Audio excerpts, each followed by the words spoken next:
Your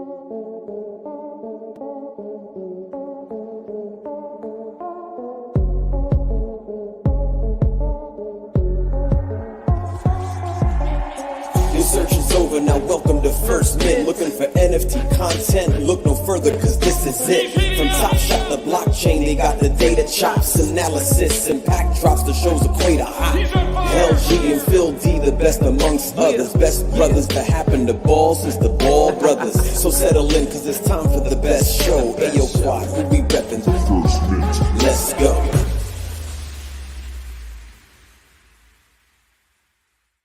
Whoa! Hey! Oh, look who's back! Back again. No, don't do that twice. Don't do that. Eminem just recently sued some guy for using his intro music on a campaign. Oh, did you see that? Oh yeah, the Republican guy.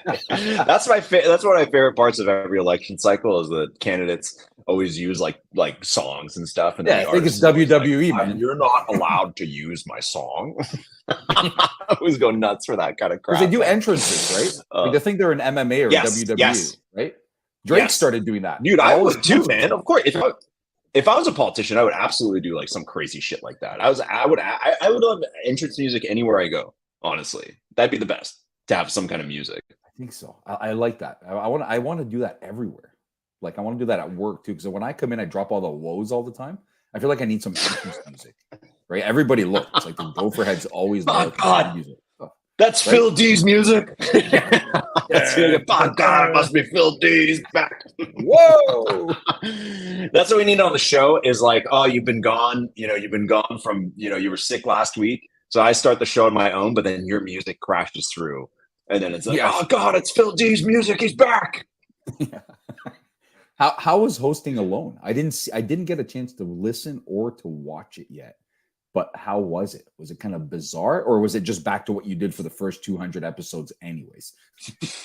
Fuck, man, I just kind of made it up 5 minutes before, to be honest with you, and I actually spoke about that on the show because it's we were kind of chatting that day last week.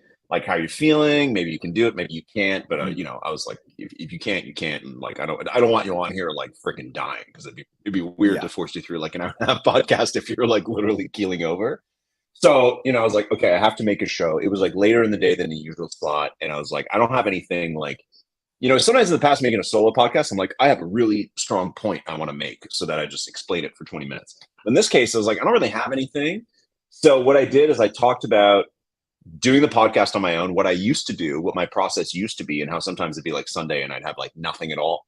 And then I just kind of went through some of the news lately, talked about all day news, the moments coming out, the dynamic moments. I talked about some of the weirder stuff that's happened, Recur shutting down, and other kind of weird negative kind of news, Panini losing the NFLPA license, that kind of stuff. So I just kind of went through those, gave my thoughts, and I feel like it wasn't the same, but the show must go on, Phil D. The show must go on. I did carry on, So that's how we do.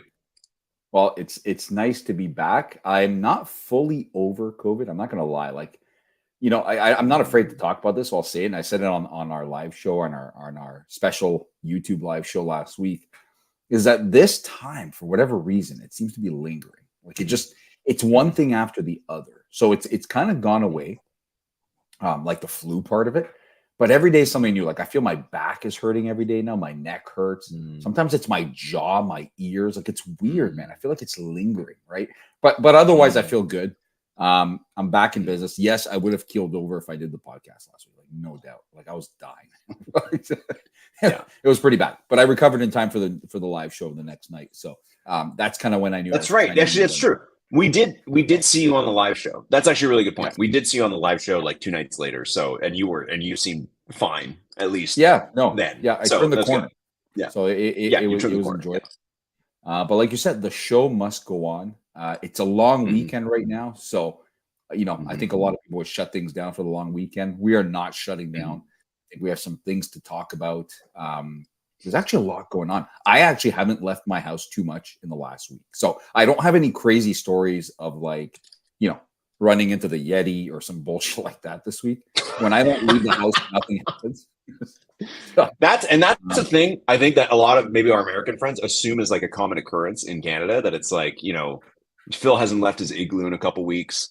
The Yeti's roaming around, so it's dangerous to go out in Toronto right now because the Yeti's there. What else? What are some other kind of crazy Canadian stereotypes? What are you excited to do once you feel better? Because I do feel that whenever you're sick and you're like just stuck at home, like what's the first thing you're keen to like go out and do once you're fine? I think go back to the office. I skipped all of last week, and you know it's okay. So I'm going to give you a little bit of a context around how my work works. There's three of us. There's me, my colleague, and the intern. Okay. I'm not technically the intern's boss, but I feel like the intern's boss because it's my intern, and I'm always tasking the intern with stuff, but I'm not technically his boss. But I know that with interns, especially in this city, with the amount of opportunities they have and what they can get paid working remote jobs, the fact that we have an intern that actually goes to the office for me is gold. So what I've done with the intern, I've always kind of, if there's a week where, you know, we split the days 3 and 2 in the office. If there's a week where I feel like he's kind of wavering all over the place about coming into the office, I'll give him the 2 days and I'll take the 3. Even though it's his turn to do 3, I'll bite the bullet. Say, okay. Only because I don't want to lose the intro. The intro is like so helpful, right? So I'm lucky because last week my colleague was away after I came back, but I was sick. So I told the intern, I'm like, dude, you're gonna have to go in like almost every day. And he was able to. But that's not a good thing. I don't want to be stuck at home, like you said, right? I can only watch so many sports highlights. You know, especially at the end of the summer, Phil D. Like, especially at the end of the summer when you're just like, it's like, this is when you want to be like maxing out the time of summer, right? It's like, it sucks to be, you know, just kind of stuck. It's not cool to be insider yet, right? No. It'll be cool to be inside in about a month from now. But you know, LG, when we were kids, I don't know, our mom's definitely going to listen to this. And I don't know how I feel about saying this. But there were several days when we were younger where there was something like huge on TV, and this is crazy to say, and I'm like, I need to stay home for this and watch it because there were times where I would stay home with mom and she'd watch soap operas, more specifically All My Children, and I got super into the soap opera All My Children. Okay, I'm not joking. I think Kelly Ripa on that. Is that where she came from? Dude, I have no idea. Okay, no clue, no idea. But like the plot was insane. So when it got to like the most insane part of the plot, I'm like, okay, I'm not going to school. Like I need to stay home, right? So, you know, cough. I feel like shit. But the problem with soap operas is like the huge climax in soap operas could last for like 2 weeks. They leave you on a cliffhanger every episode. So it's like, all right, my big stunt's going to be tomorrow on Friday. I'm not going to school. I'm going to be sick so I can stay home and watch All My Children where the big moment happens, you know? And then like nothing happens again. It goes to the next week. I'm like, you know. So I back then was cool to do that, but now it's for me, it's not that cool to stay home 5 days a week. I'm not gonna lie. That's the first time I do it in a long time last week. It was coming off my vacation. I feed off people. There it is. She is.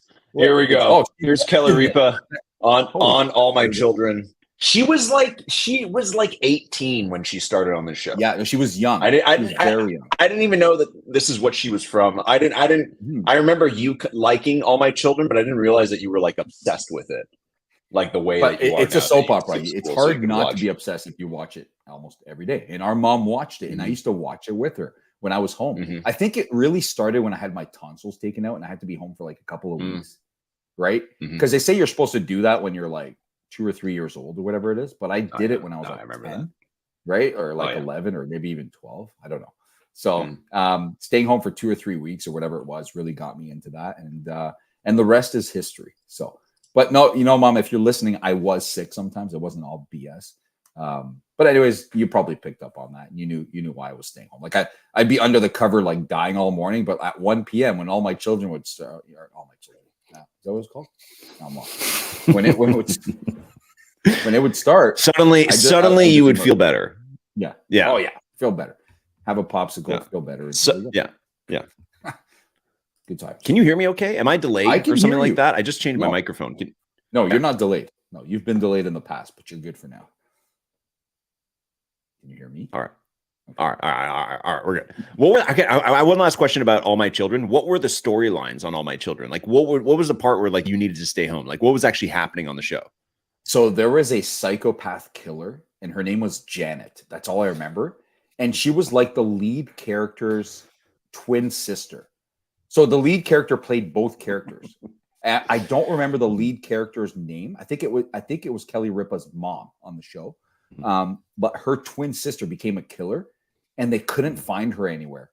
And she was out to kill, I guess, her sister or something like that. And one day, they could not find her anywhere. Her sister like got in the car to drive away, and the show ended with like her sister Janet like emerging from the back seat where she was hiding. I'll never forget that. Like that was insane. That stood with me all these years. So stuff like that. That was like the most hardcore. And the best part is that her uncle, Kelly Ripa's uncle in that show, was a cop, like a detective. So he was always all over these stories. I think it was a famous actor. I forgot who played it, but it caught my attention. I haven't watched soap operas since, like at all. It's just not my thing. But I made a hard pivot. Well, you watch reality TV though, Phil. Hold on. You watch reality TV and you're like obsessed with that. So it's like I think that kind of evolved. You know what I mean? Like it crossed. Like that's it's very similar with all these twists and all these characters, and it's it's more programmed, or it's less programmed. It's not a written script, but it's similar. So I feel like you just evolved since you couldn't stay home every day. You had to go to work. That you just went to whatever was on at night. That's pretty much it. That's exactly what it is. And reality TV for me started. If I look back at my journey of watching like 500 different reality shows over the years, you would think it started with like Joe Millionaire and stuff, but it didn't. It actually, it was in that era, like really close. But the first one I ever watched, I believe that was kind of, there's two kinds of reality TV. There's the ones that follow people's lives, and there's the ones where it's like an actual game show, right? Like The Challenge, Survivor, Amazing Race, and all that. But I think the first one I ever watched outside of Survivor was the one with Paris Hilton and what was her name? What's the other one's name? Nicole Richie. Nicole Richie. Yeah. What the hell was it called? I don't remember. But that Simple one really Life. caught Simple Life. A Simple Life where they go live with like some random like farm family. And isn't that when she was it Jessica Simpson who calls tuna the chicken of the sea?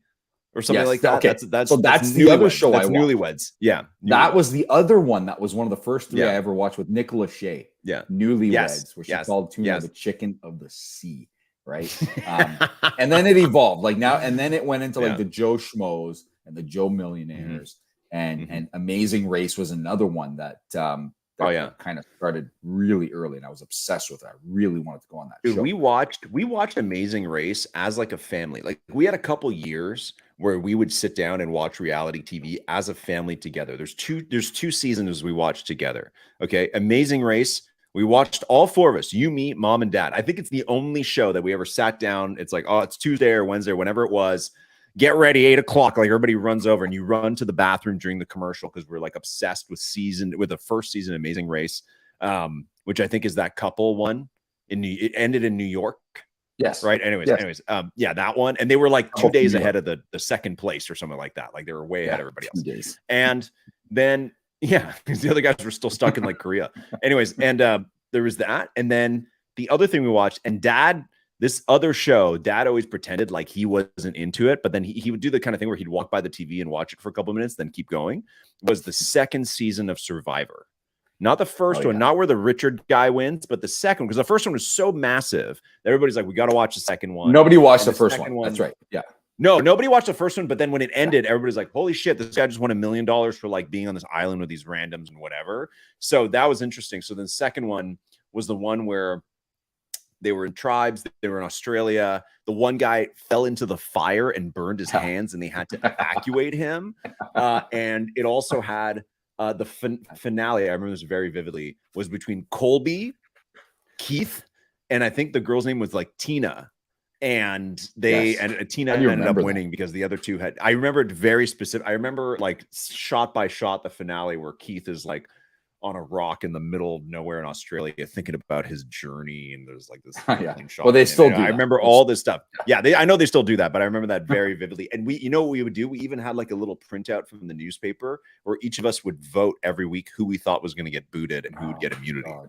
Like we played like fantasy Survivor. You, me, and mom. And dad a little bit. Dad pretended like he didn't know what was going on, but for sure the next day he's reading the newspaper, like watching a secret replay, like taping it, doing something sneaky like that because he was totally into it. So that was a good era. And that was around the time of like Who Wants to Be a Millionaire, like evening TV of like game shows and weird stuff, like was massive early 2000s. Massive. You know, like that was also the that was season like with huge Elizabeth segment. Hasselbeck on it. Remember Elizabeth Yes, Hasselbeck? yes. She wasn't She went pretty Hasselbeck far. at the time. No, she wasn't Hasselbeck no, at the time, but then she ended up marrying Yeah. Matt Hasselbeck, or was it his brother? I don't know. Yeah. And she ended up on The View, and then she got in a rumble on The View, and then she vanished off The View. And that was, and the guy who found the fire actually recently passed. I think that was on the news. Really? Well, the guy was like already 60 something at the time, and that was like he was like an outdoorsy guy who knew all this shit, and he was going to go far, but then he was making the fire, and he was over it too much, and he inhaled the smoke, and he fell in, and they had to medevac him out because he burned up. Like they showed the skin falling off his hands. Yeah. That made it really reality TV, and people got really obsessed with it. But it's funny because as obsessed as I was the first maybe like 10 seasons, it became too much. I stopped watching, to be honest with you. It kind of lost its luster a little bit. Same with The Amazing Race, right? You do it too many times, it's just not the same, right? Once you've done it a couple times, and once people have won, it was the same thing with Millionaire. It's like once that dude won, exactly. It was like, well, now it's just a trivia show where sometimes people win a lot of money, but otherwise it's not that different. And I always thought it was going to be hard for something like that to compete with like long term with like a Jeopardy or something, where like Jeopardy is actually a trivia show that runs regularly, and it doesn't matter who wins or how much money they win. It's fun for the audience because you actually get to play quick, fast trivia, right? So I just thought it was going to be hard for those to kind of compete with each other. But anyways, what I wanted to ask you was about reality TV. What was it? No, actually, back to school. So you're saying that you used to stay home from school, and this is something I want our listeners to chime in on this. I want you guys to chime in on this question. Phil used to stay home from school because he wanted to watch all my children. So he would pretend to be sick at the pinnacle story arcs of each season of All My Children. I did that a couple times, but it wasn't to watch All My Children or Price is Right or anything like that. I did it to play video games. So when I got like after we got N64 and then like Zelda Ocarina of Time came out, which is still considered the greatest game of all time. Zelda. I know you weren't into Zelda, but I was deep into it. And I remember you had that. I was like, what the hell? Dude, you had to beat the different temples, and some of them were so hard, but you get so obsessed with it that there's definitely a couple days where I pretended to be sick.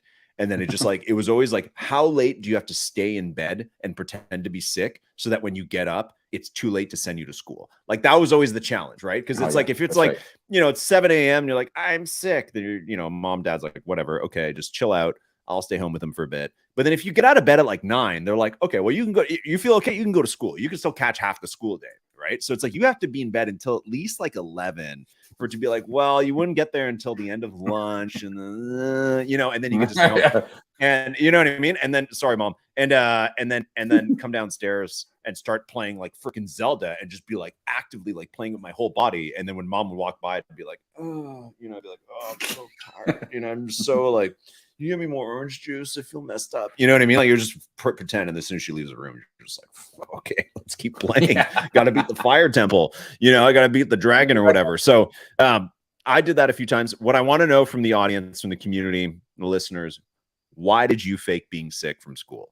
What did you do? Did you guys do like a Ferris Bueller's Day Off? Like as soon as your parents leave, you like get out of bed and like go for a rip with your friends or something like that. Coordinate with your friends. I want to know what other people used to do on their fake day off from school, because I feel like those same people, I would love to hear how you having all that knowledge on how to fake being sick and staying home from school. I want to know how you handle your kids pulling the same stunt, because having how do you call them out now, right? No, because we know what's up. All right, let's be honest. Our parents back in the day, they knew what was up, but they don't know what's up like we know what's up. All right. I feel that every generation evolves so much because, if you think of back when like our parents went to school, or even before that, you didn't want to stay home. It was boring as hell to stay home. There were no video games. It's nothing to watch. Like you were probably milking the cows and stuff if you were staying home. Yeah. Right? Oh, you're being put to work, man. Yeah, exactly. Yeah, for sure. And the other thing too is that back then the remedies for that were probably way worse. They had to put the thermometer in your ass and stuff. Like, you know what I mean? It's things that you're like, you don't really want to be sick. Or call the doctor from another town. Yeah. Yeah, doctor comes with this freaking briefcase and he's gonna do all this messed up shit to you. Like, no, put all this garlic on you or whatever the hell they do. Like, it's like, no, the remedies then. It wasn't like our generation's like, have some Flintstone vitamins. You know what I mean? It was all like comical, fun, weird shit. And TV was amazing by that point, like the late 80s, early 90s, right? It's like there's tons of great stuff on TV. There's video games. Yeah, in the 60s, 50s, like, no, you don't want to be home. You don't want to be home. Because the other thing they do then too is like call like weird old grandma to come like stay with you. And you're like, no. Yeah, all that stuff. Exactly. But you know what I mean? Like it's if you now there's home cameras cameras and all that. Yeah. Exactly. Now it's a whole new there's ballgame. home cameras so they can see what you're doing. They can watch you all day and see what you're up to. Yeah. Right? But there's also like Nintendo Switch and stuff, so you could just play in your bed, under the there's covers. Everything. What I'm saying is that there's so many reasons to stay home now. So you being the badass that you were when you were young, like LG and I, and faking sick days and stuff to watch, soap operas, play Zelda, all that shit. Now, when your kids try and pull the stunt, are you kind of like, do you sympathize with them and say, yeah, all right, no problem? Or do you kind of get pissed and be like, I don't think so. Get your ass to school. I don't buy that bullshit, because I used to do that bullshit less than 20 years ago. Right. I'll tell you my story is that I always felt with all the mental health stuff that's going on lately. And this started more with my daughter recently. She's younger. I always told her, if you're not feeling it one day, don't even bother with the stunts. Just tell me you don't feel like going to school today. And that one day a week, you can stay home. If you feel good for all 5 days a week, go ahead. But if there's a day you're not feeling it, okay, just because I know that, listen, I'll tell you something. What I did in grade 7 and 8, I don't remember a damn thing from grade 7 and 8. Probably not even grade 9. You mean what you learned? Like what I learned learned? at school? I have no clue what the hell I learned back then. Yeah. And I don't even know if any during of it was those, useful, right? Yeah. So I said, listen, if you're not feeling it, don't get out of bed one day. Stay there. You're good. And then get better for tomorrow. Right. I don't need to hear the whole story. And it kind of goes like that with the soccer team at work. I'm like, I tell the whole soccer team before the seasons, because I'm the captain of 25 people. I say, we're all grown adults here. If you cannot make it to a game, just reply to the invite with a decline, and you don't need to write me like a 20-page essay as to why you're not coming. No, most people don't see that, and they'll tell me like, dude, these are grown adults that work at a very high-end car company that are telling me like the dog ate my homework stories. I'm like, okay, I don't care. Like, honestly, you want to miss a game? Miss a game. I like, dude, this is recreational. It's not pro. I don't care why you're missing. So, but with kids, that was always my approach, and I never really had any problems. I didn't give them a hard time when they wanted to miss, just because I knew that, the way school works these days and the pressures of social media, the pressures of this and just everything, it can be overwhelming, right? It's a long day, man. The days at school are very long. They start at 8 something, they finish at 3 something. There's a lot going on. So that was my approach, and I had no problems with it. Both kids got through it pretty well. So it's good. You're making sure it's good. You're also helping your kids not learn how to lie really easily to adults. Right. It's just, I straight up said, like, I don't want to see you like pull the Billy Madison and put the big light on your head, and heat your forehead up, and then like, when he puts a light to his head and then that maid comes in and touches his head. Yeah. That's I don't need any of that. No, I was recently a kid too, like both of us, like you're teenagers. I was just a teenager because I had kids young. I know what's up. Like I'll be more mad if you guys tell me stupid shit like that. Like, I don't need to hear these stories. Yeah, it's good. It's good to be recently a young person too. I do find school schedules a little like pretty vicious in terms of like, because also teenagers are going through so many, like there's so many hormones. So naturally they're kind of tired. There's a lot of things happening for them. And that like, I can't imagine I have to sit down in the classroom at 8 a.m. and be like, all right, let's learn some shit. They'd be like, oh God, like that was nothing worse than that. Every day, just cram down your throat and be like, are you get math and then biology? And it's like, the thing is like, as an adult, you wouldn't go, if you were going to learn things every day right now, they would be things that you really want to learn. Like if you quit your job to go back to school, it'd be for something that you're like, man, I can't wait to learn about this thing. I'm so eager to succeed at this. But it's like when you're like 15, like how many of those things learning in school are you actually going to use later, especially like the specific sciences and stuff? It's like, yes, some of these people go on to be doctors and engineers and stuff, but some of them won't. And that shit is tough. You know what I mean? Like that's, and again, I'm not saying you shouldn't learn it, that it's not bad to have those classes. I'm just saying that it's like, imagine doing that to adults. Most of them be like, well, I don't need to learn this. Are you crazy? Like, why would I learn this? Right. So I don't know. It's not important. I don't have kids, so I don't know. I don't know what it's like to be a parent in any of those situations, but best to let people sending their kids back to school this year. I'll tell you something about being a parent that you will eventually find out when LG and other people can probably relate to this. Now, big shocker of a revelation here. I hated school. I hated homework even more. There's not a time I ever got home and be like, yeah, I can't wait to do my homework and let me do it now. I would procrastinate to the end of the day, probably not even do it, pretend to be doing it, be listening to sports on the radio, shit like that. Okay. But there is nothing worse than when one of my kids, after the age of like 6 or 7, has come up to me asking for help with homework. There's absolutely nothing worse. Now I know how our parents felt, because if the last thing I want to do now that I'm out of school is deal with homework, because it doesn't matter what grade they're in. This is shit you need to look in the book. You can't just be like, they're like, kids are like, how do you not know this? I'm like, how the hell would I know that? I don't know the story you're supposed to, like what? Right. And then when I pick up the book and it's like a 10-page story, I'm like, hold on a second. It's 10 p.m. at night. You've got 20 questions to answer and it's late. Due tomorrow. But it doesn't matter, because in the future, when they came up to me like 3-4 days ahead of time, I'm like, nah, we'll do this. We'll do this on the weekend. Exactly. It is the worst. There is nothing worse than doing your kids' homework with them. It sucks. Like it's the worst. Unless you loved school. You know, every class had like a couple of kids that were obsessed with school and would always tell the teacher, hey, give me more work, like that kind of kid. I could see them having an easy time, but it sucks, especially for your own kids. It really sucks. I hate it. Phil, I remember, I think this was the last time I cried being like a kid.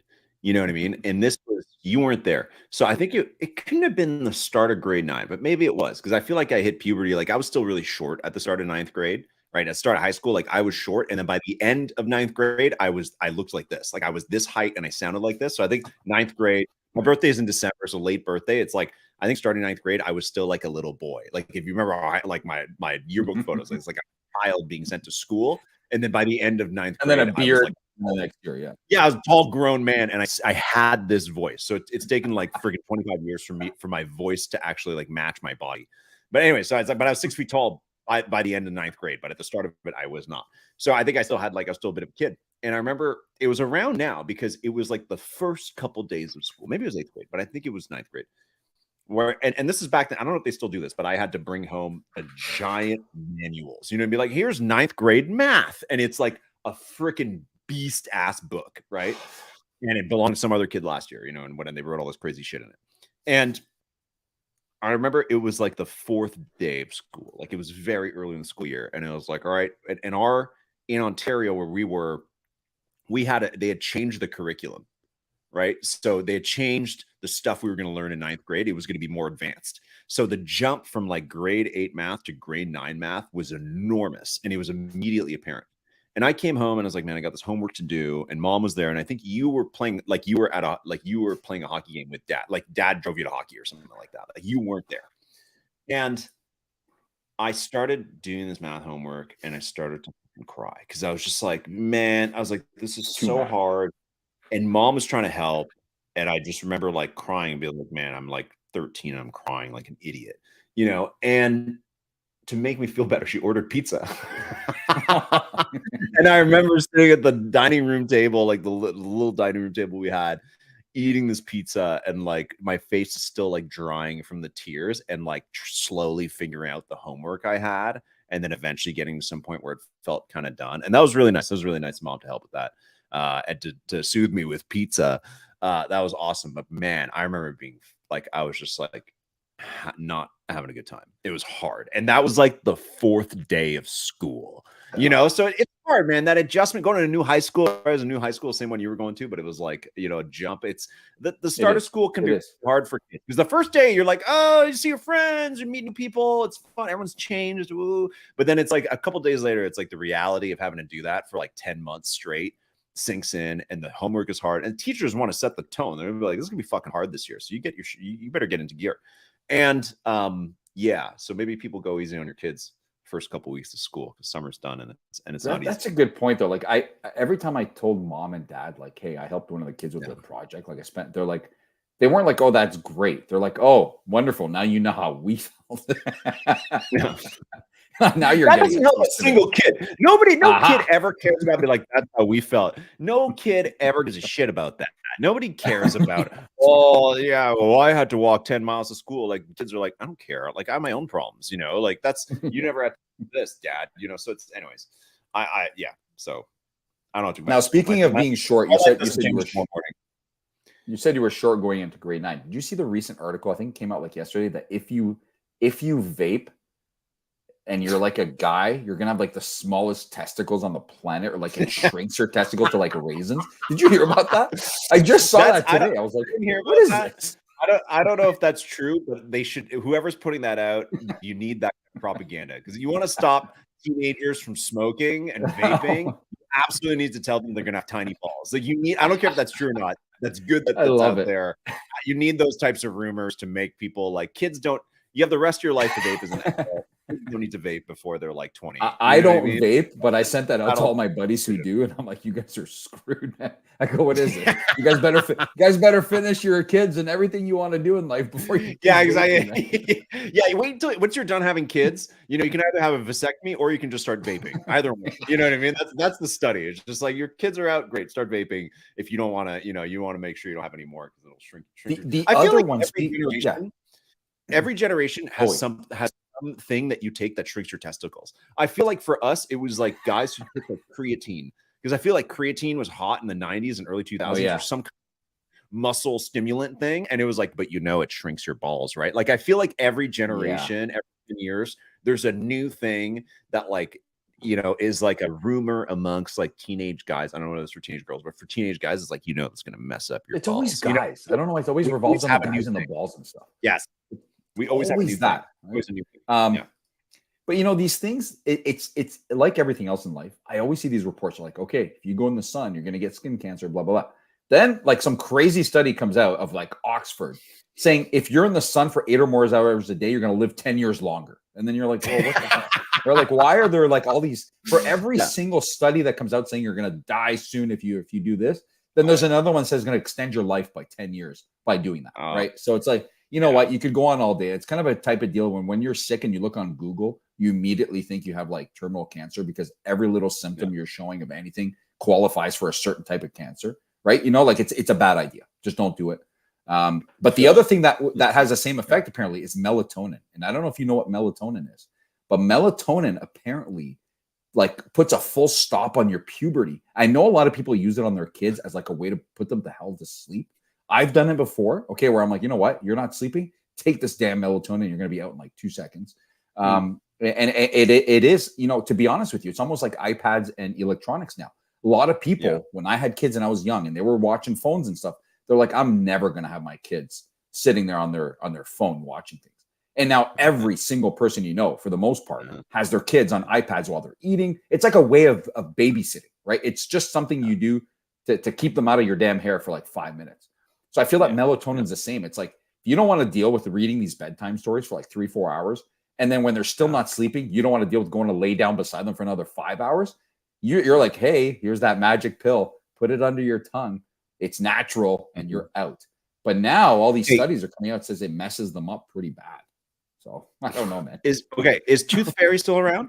Is Tooth Fairy still a thing for kids? They lose a tooth. Tooth Fairy's a joke now. Now it's like kids expect like $50. Like, man, my friend got $50. I'm like, what?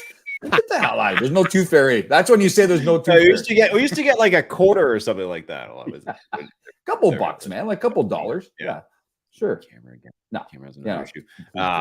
Yeah, I feel you know, Tooth Fairy to me has always been super creepy. Like Santa's one thing. It's like this glass fucking sneaks through your little chimney hole.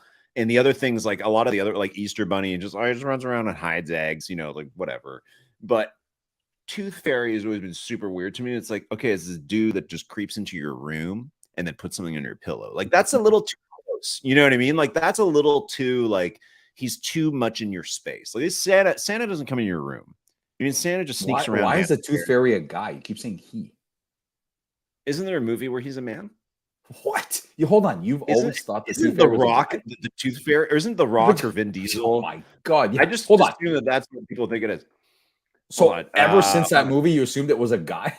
There's no way. You can't. For me, a fairy's always been a girl.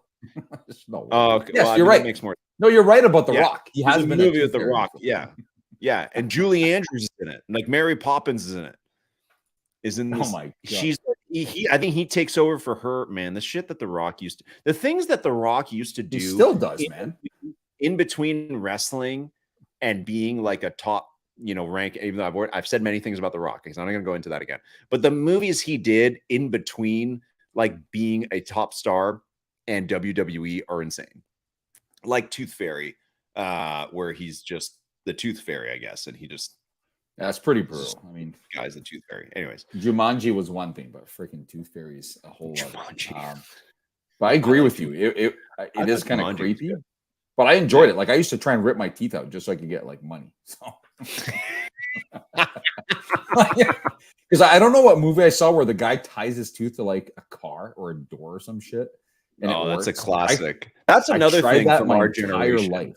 It didn't work. Oh yeah. That's another thing from our generation of like tie a doorknob and then somebody like slam the door shut.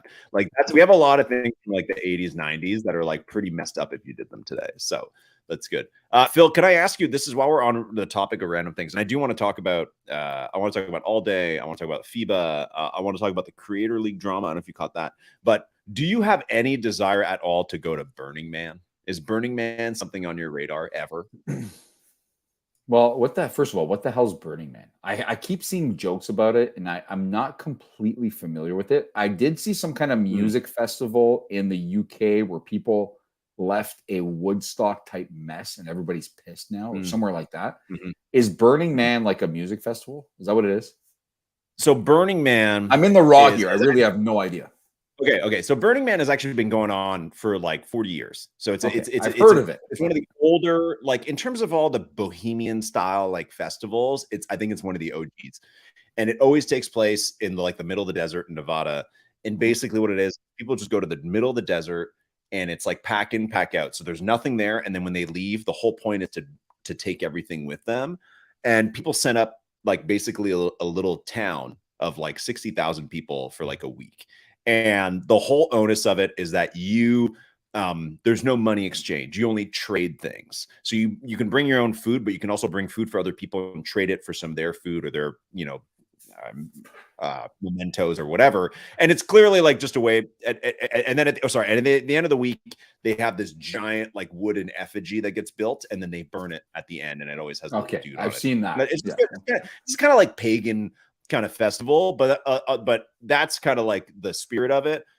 The front end of it is that it's a place for people to dress like idiots and take a bunch of drugs. Like that's mainly what it is. And for like even like the modern day like tech bro to be like, oh, I'm gonna Burning Man, you know what I mean? And wear all these like Mad Max style outfits and be like, whoa, I took so much ketamine, and then now like celebrities go to it to be like, I was a Burning Man. I feel like social media is kind of fucked up Burning, because it used to be this like mysterious thing that happens in the desert, life-changing experience. But now it's become kind of like this thing where it's like people go just to take cool photos, you know what I mean? And to bring cool outfits. So LG I feel like just did his best Smithers like impression I've ever heard. It's not a rewind like 10 or 15 seconds. The way he just said Burning Man was like in the biggest Smithers voice ever. And I didn't watch Simpsons. But that's I'm telling you, if you're watching right now and you're just rewind like 15-20 seconds, it's insane. All right, well, Burning Man, I have no interest in that. You said pagan people. Is that like solstice people? Is that the same thing? Sort of, yeah. I think that there's I know those people. Yeah. So I think there's some people that it's like when it's summer solstice or winter solstice, they go to a parade, they have all these lights, and they legit pray to the moon or pray to the sun. And for them, that's like they don't really have religion. They just have like the spiral of the sun, and that's like their thing. It's like an earth religion kind of thing. But I think that's like some of the people that invented this, that's what it was. But I think it's been taken over by people that are just there for the scene, that just want to have an excuse to go to the desert with their friends, dress up in funny outfits, and take a bunch of MDMA or something like that. Like I feel like that's kind of what it is. Anyways, it's in the desert. It's in the middle of nowhere. It's very dusty. People bring cars. People bring little bikes so that they can bike around because it's like a whole village.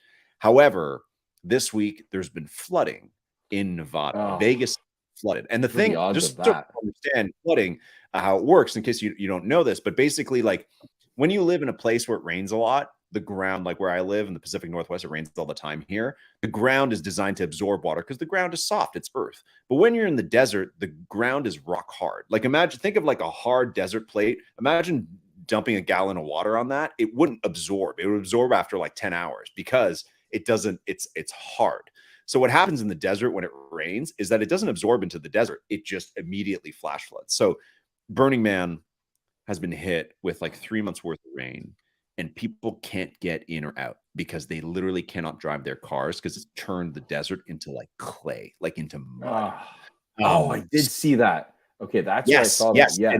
And so people are stuck Yes. there. And the other thing too is that there's like barely internet. So people can't even are trying to like change their flights, let work know they're not going to be there tomorrow morning. It's like a humanitarian crisis.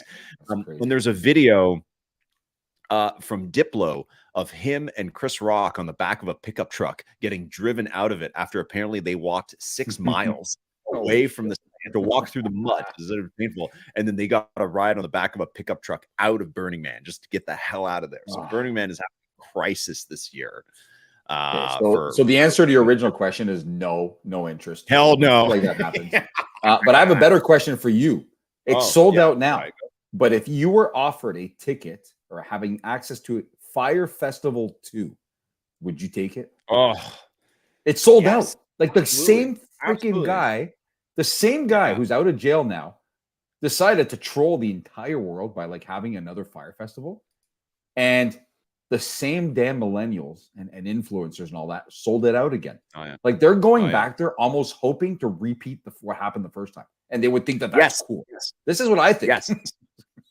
Like it's almost like they're going to be disappointed if there's not a huge colossal disaster again.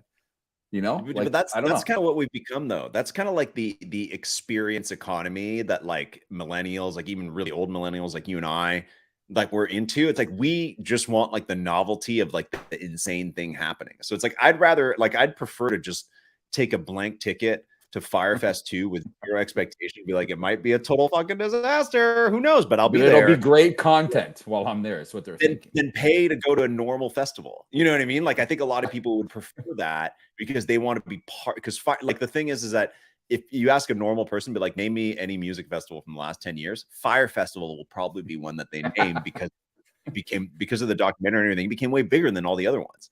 So I actually think that there's like, we're in the age now where people love like, they make content, but also just the experience of having been at something like that. At a disaster. Yeah. And who's the headliner? So I remember last time it was like Ja Rule. I'm like, first of all, I would never be paying what they paid to go see a festival like headlined by Ja Rule. It was obviously more about the experience and like sleeping in tents and, you know, being in the Caribbean and all that shit. But who the hell is headlining it this year? And what was the cost? I didn't look at any of that. I don't know. But all I know is it sold out instantly again. And sorry, it wasn't millennials I was referring to. It's more like the Gen Z. Is that what they call them now? Sure. Well, millennials are pretty young still. You know, millennials, it goes to 90. That's basically. Right. So millennials, the youngest millennials are like 24, 25 today. So, you know, so it's not, and then after that is Gen Z. Yeah. But the same crowd that took that plane, do you remember that plane, LG, from, I think it was from Montreal to like Cancun, and they caused mass chaos. They got tons of trouble on Sunwing. Oh, yeah. They turned it into a nightclub or something like that. Like, it took over the speaker system.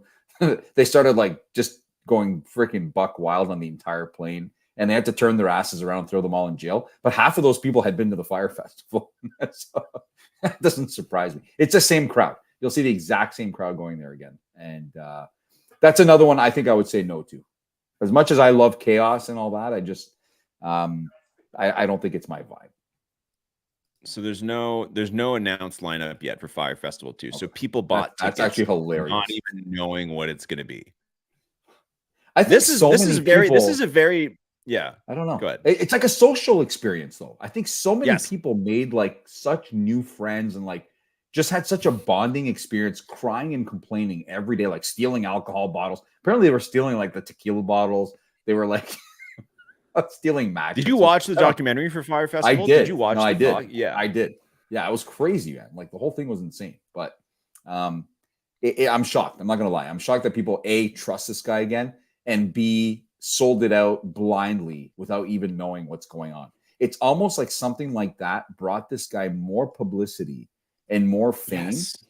And it was worth his whatever years in jail, because now, hey, who the hell cares, right? This guy's back. All right, let's spend all our money again. And I'm sure he's well off a second time, right? So absolutely. It'll be interesting to follow. Does it say when it is on the Energy Star? Nothing. There's just no info. I don't even think he'll do anything from here. I think that's it. Hey, I think Fyre Festival 2 was that. It was just buying the tickets. That's the experience. All right. So I have an idea. Let's do a First Mint Festival, like the most random place, and make it the biggest disaster on the planet and see what happens. And just like our live shows, we can only decide what's going to happen during the fest an hour before. We can only so it's like, all right, guys, next July, First Mint Fest 2, it's happening in Vegas. And then when we get off the plane, that's when we decide what we're doing. Don't book anything. Everybody just meet up. Don't book hotels. I'll have a place for you to stay. I'll make it up when we get there. And then we'll get 100 cameos done by like celebrities saying, "Hey, I'm going to First Mint Fest. Are you?" That's actually a good idea. Yeah. I like that. Yeah, I like the idea of just planning things on the fly and seeing. But even then, I probably could have done a better job than we need to find someone who's going to this thing. Like, if I'm thinking of people who might go, I think I'm nominating like our good friend Lorax. He looks like the kind of guy that would definitely find his way to the Fyre Festival. Lorax, and yes, Lorax. If you're listening, Lorax, you need to find your way there. We need some eyes in the sky or some eyes on the ground at Fyre Festival whenever it happens. Well, Phil, we could also crowdfund and send you. We could crowd. I mean, if we just sold like NFTs that are like, and what they are is they represent a share of your experience. So while you're at Fyre Festival 2, each person who owns an NFT, which is the fund to raise for you to go, they get a personalized message from you from Fyre Fest 2. And that's what they get with the NFT. And then everybody pays like $5 for it. And then you get to go. Well, First Mint Media Pass Season 2. I think we do that. Season 2 is we send Phil to weird places. That's it. Yeah. And the audience gets to decide where he's going. Oh, it'd be so good, man. That'd be such a freaking mess, man. Oh my God. Okay, cool. So yeah, I wanted to ask you about Burning Man. Let's talk actual sports stuff. Did you, we were texting yesterday about FIBA, Canada beating Spain. How do you feel so far about Canada's performance? I do feel like Canada has been one of the talked about teams of the tournament because SGA has been playing super well.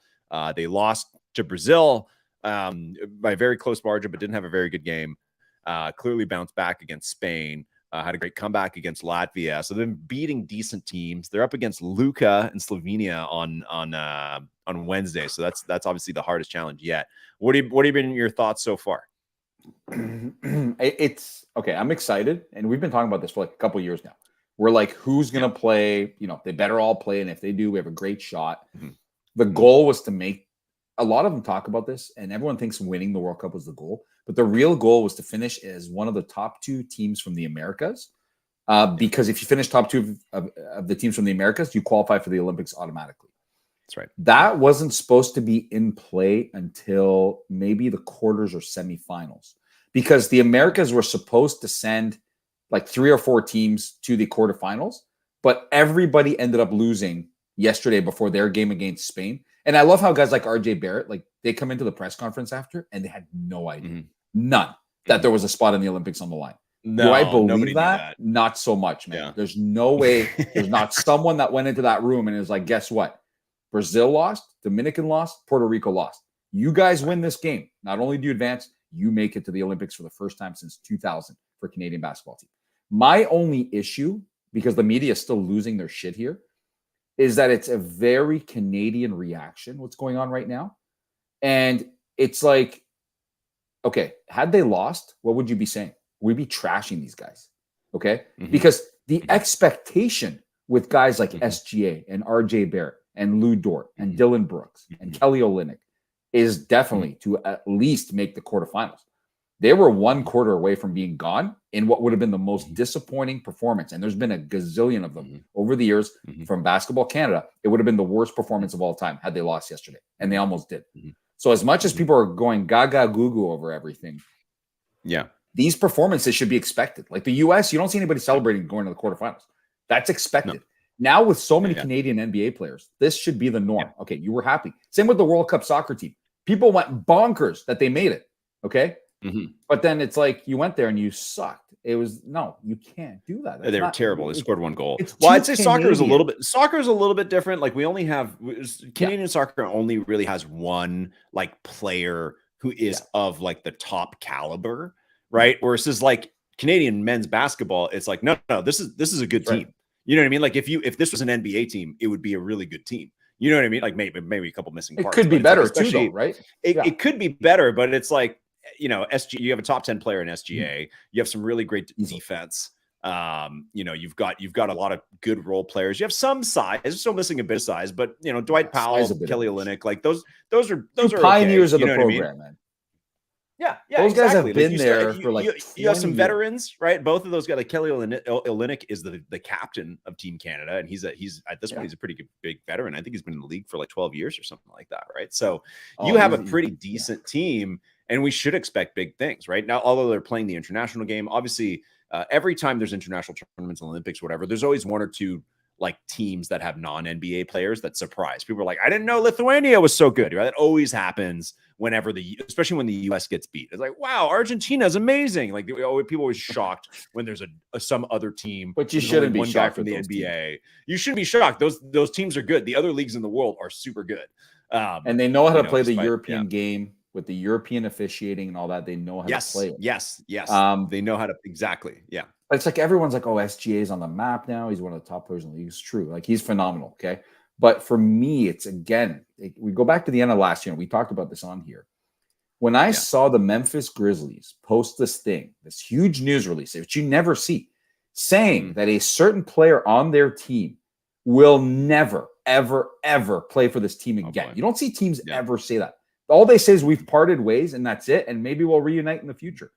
They went out of their way to say, and this was the statement, Dylan Brooks is no longer going to be a member of this organization forever was the word. Okay. Like he's gone and he's never playing another game for this team. And what was the reason? What? He got ejected from a couple of playoff games. He trolled LeBron in the warmups like any good, agitator would do. He's the agitator. Yeah. Like seriously. So they kind of made him the scapegoat for what Ja was doing. Somebody had to pay the price for the bullshit that happened with that number 2 seed Memphis Grizzlies last year. And it was Dylan Brooks. But now, so I decided to search on Twitter yesterday, right? And I wrote the words Memphis and Brooks after that game. And you've got all these people, because I knew the Memphis fans would be all over this, all right? Saying, what were we doing? What were we thinking? Dylan Brooks. He played so well. He played so well down the stretch. It's so nice having him and Lou Dort on the him and Lou Dort on the floor together at the end of games. It's like it's great. But Lou's not a dick though. But Dylan Brooks. No, he's not a dick. I'm not saying he's a dick, but man, they're so clutch on defense. Yeah, they clamp down. Both of those guys. But yeah, it's nice. I want you to see the last 30 seconds of the Brazil game. Okay, the game was over. We're losing.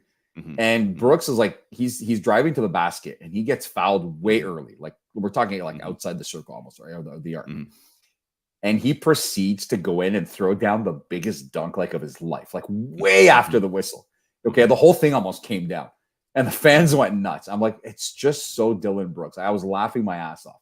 They were losing by 12. And he was fouled 5 or 6 seconds before, and he went down and he just threw the biggest jam down you've ever seen in your life.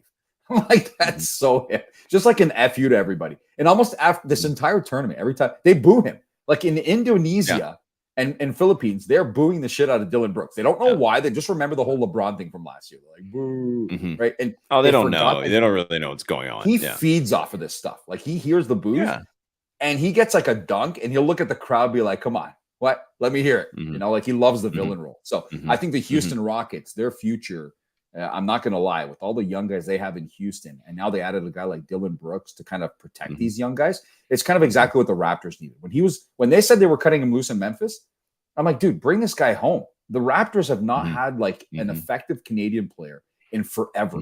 And Dylan Brooks, being from here, would be exactly the guy you've wanted since the Vince Carter days. That nobody messes with you while he's on the team. It's like a Charles Oakley, right? Like just people. Okay, listen, we criticized him for the whole LeBron thing when he was all over LeBron, and then he backed down when LeBron was really mean to him. I was like, dude, no, don't back down. But it's now evident that the organization, the Grizzlies, told him something about that because he stopped doing it. And I'm like, no, you started it, you need to finish it. That's not him.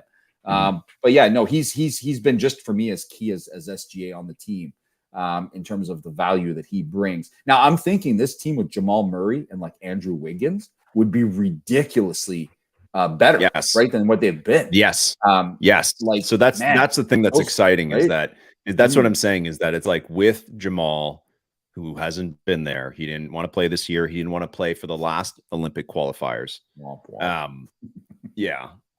Yeah, Stupid. focus on the upcoming season. Well, I'll tell you what, Jamal, the best way to focus on the upcoming season is to start your training camp early. Play in a like these guys warm-up are tournament, yeah, with a bunch of really skilled international teams. Like, that's a great way to play. Yeah. You know, get into high gear, man. Like, it's like even all the other, like even Luka Doncic is playing. You know what I mean? Like, even guys who are like have a huge monkey on their back. Luka's just a playing basketball player, though. He doesn't miss anything, man. He could have won the NBA title, and you told him this tournament was the next week. He'd be there, man. He understands that. Yeah, he's just a gamer. Yeah. He's just a baller. So. What I'm saying is that Canada is like, we have a chance to really be on the map in the basketball world. And I think that that's really exciting. And hopefully Jamal comes around and wants to play next summer in the Olympics. Because even now he can see that it's like, hey, he'll listen, be there this team for is that. pretty good. This team is pretty good even without you. I doubt we'll win the World Cup, but still already it's been a success. It's already been a performance. We qualified for the Olympics. We beat some good teams. We beat Spain, France, Latvia, you know what I mean? Like, we beat some, we lost Brazil, whatever, but it's like we beat some good teams.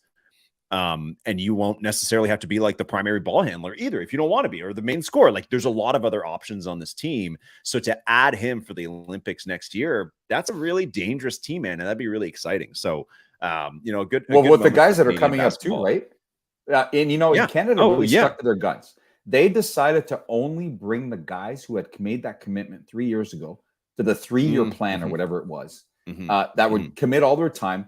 But the thing is that there's a bunch of new guys on the scene now, like guys like Benny Mathurin with the Pacers, guys like that. They're not even part of this whole thing, and they could be next summer. Dude, right? We don't know. Andrew Wiggins not even playing.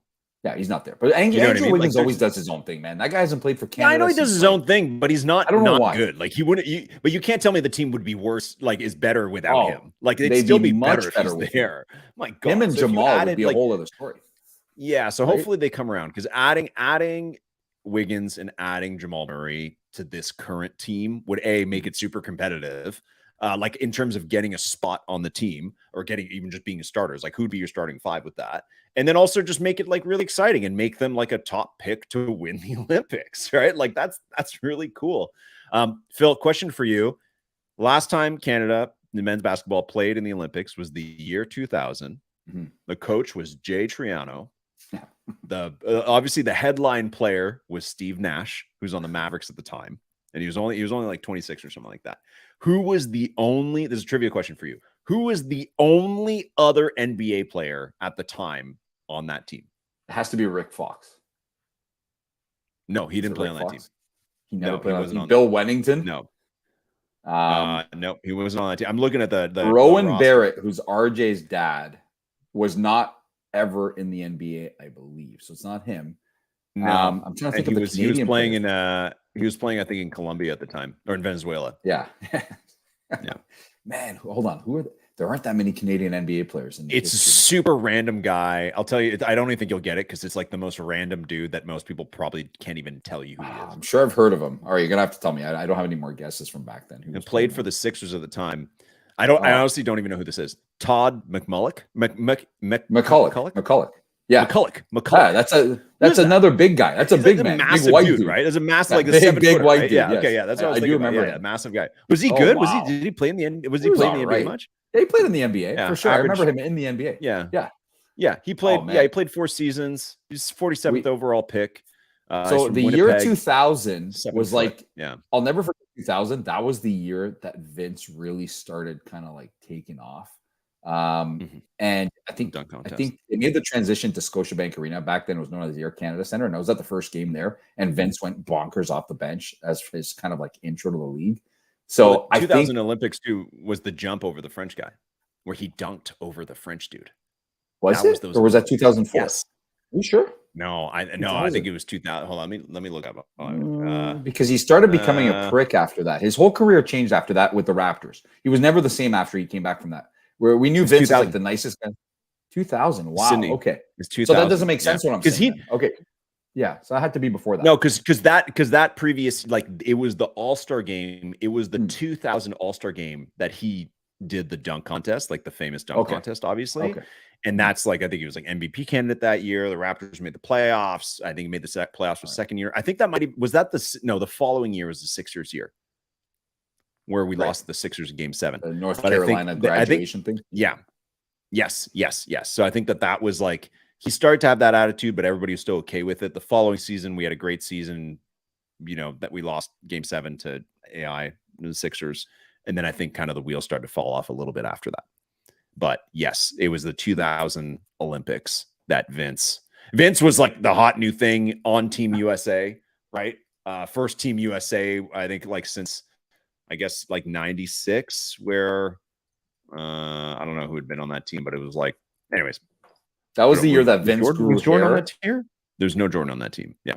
Vince showed up at the Olympics with hair, and we were all like, "Who the hell is this guy?" Yeah, And that's it. Yeah. It was like a major prick at the Olympics. We had never seen that from him ever. He was always like the Yeah. Mr. Nice guy that's always Mhm. smiling after wins, losses, doesn't matter. Mhm. But at these Olympics, he was like such a prick. Like he dunked on the guy and he was talking all this smack, and he came back like that, and he was never the same really with the Raptors. It was kind of weird. So, but exciting since 2000. I mean, we were young.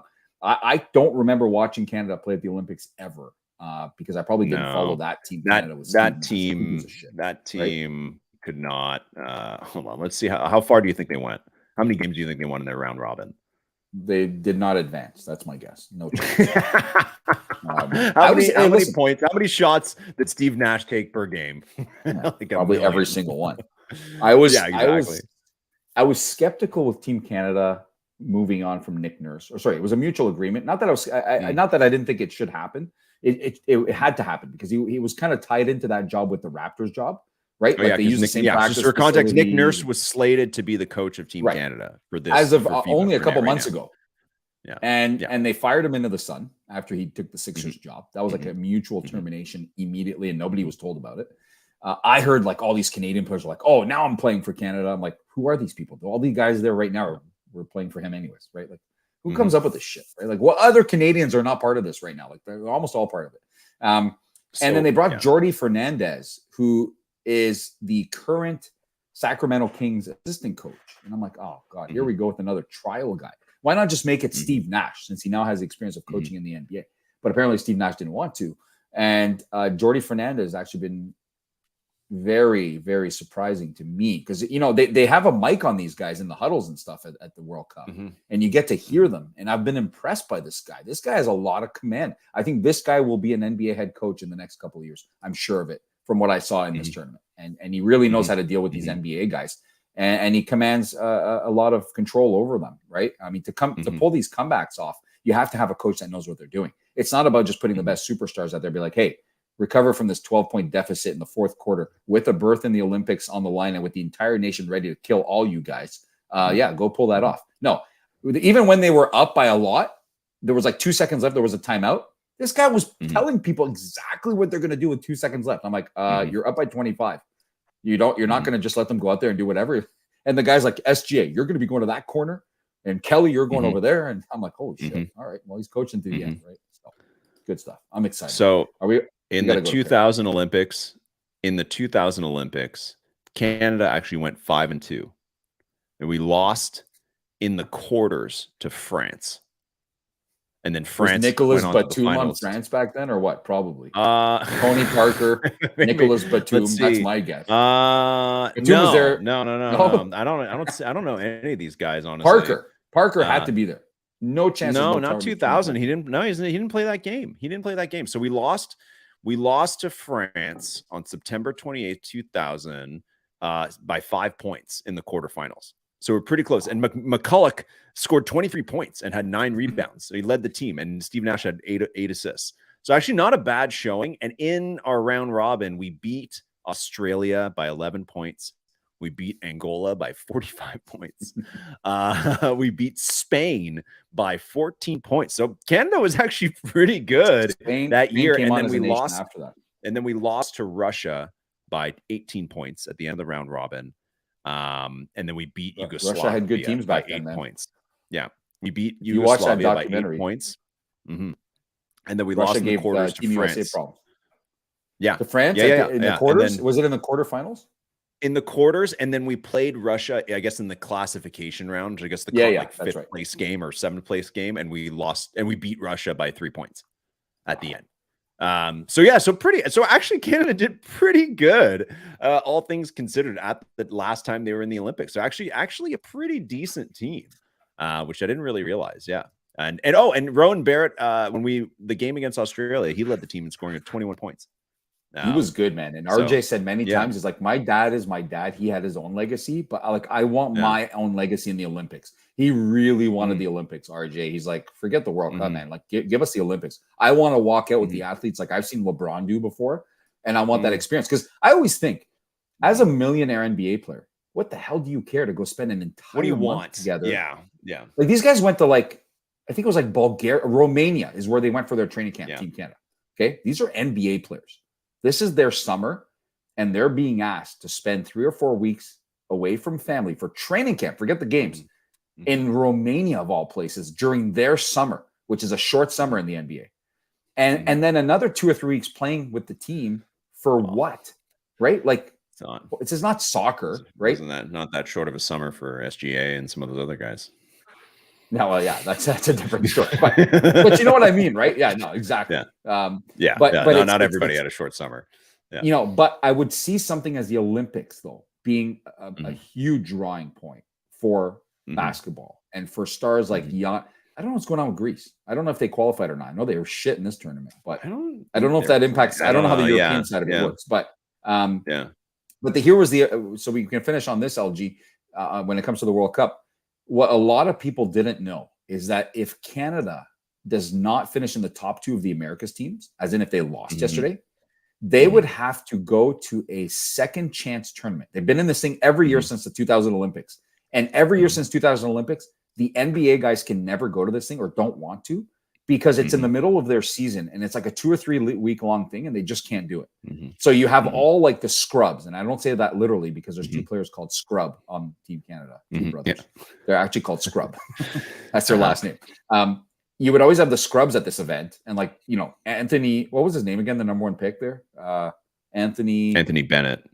Bennett. Oh, yeah. Anthony Bennett, dude. Okay. The worst number 1 pick of all time, maybe. And he happens to be Canadian. And it would always be guys like that. And we would always get smoked by these South American teams. And that was actually what was on the line here is if we lost yesterday, Canada would have to go to another one of these last chance tournaments in the middle of the NBA season where none of these guys you saw yesterday would have been able to play. And there was zero chance they were advancing.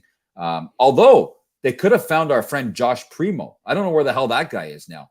But ever since his like crazy, where is this guy though? This guy was like a young star in the making. Where the hell is he playing? Oh man, there's no way. Look, what did he do? Oh, he was with the trainer. He asked for a special massage while getting like foot massage. And it's something like that. Or he exposed himself. Sorry, he took his towel off. Isn't he a pedo or something like that? Oh no, he just No, he took his towel off. They settled the suit. The trainer. He took his he showed himself off to the team trainer, team psychologist, the team psychologist. As stupid as it gets, but I'm shocked that it's in this day and age that's a career ender. So where the hell is this guy? This guy must be somewhere. There's no way he's not playing basketball. I mean, he was a real talent. He was actually a pretty good player.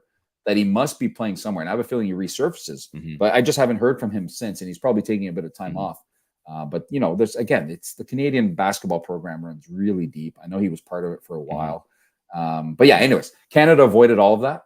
It was a huge day Canadian basketball yesterday. People are still celebrating. But you know, a comment you made to me in text message is like, it's too bad that like 90% of Canada has no idea what the hell's going on right now. No clue. Like, and the thing is that like when it comes to sports, like with Canada is a big country, but we don't have a lot of people. And as a result, a lot of sports fans are kind of fair weather. And I don't mean like me, where it's like, I'll watch some sports, but not like, you know, I still don't know a couple players here and there. I mean, like, even when the Raptors won and they were having they started the playoffs really well. They had Kawhi, like this, we kind of felt this could be the year because we finally had a championship caliber player. Like I'm talking the start of the 2019 playoffs. Even through that Sixers series, which was amazing, like the Raptors Sixers series that year was freaking amazing, right? With Embiid doing his flying, and then the Drake making fun of him, and like such a great, fantastic back and forth 7-game series, right down to the end, down to the super Kawhi shot. I was thinking about this earlier. That day of the Kawhi shot was also the second last episode of Game of Thrones. Okay, it was Sunday night.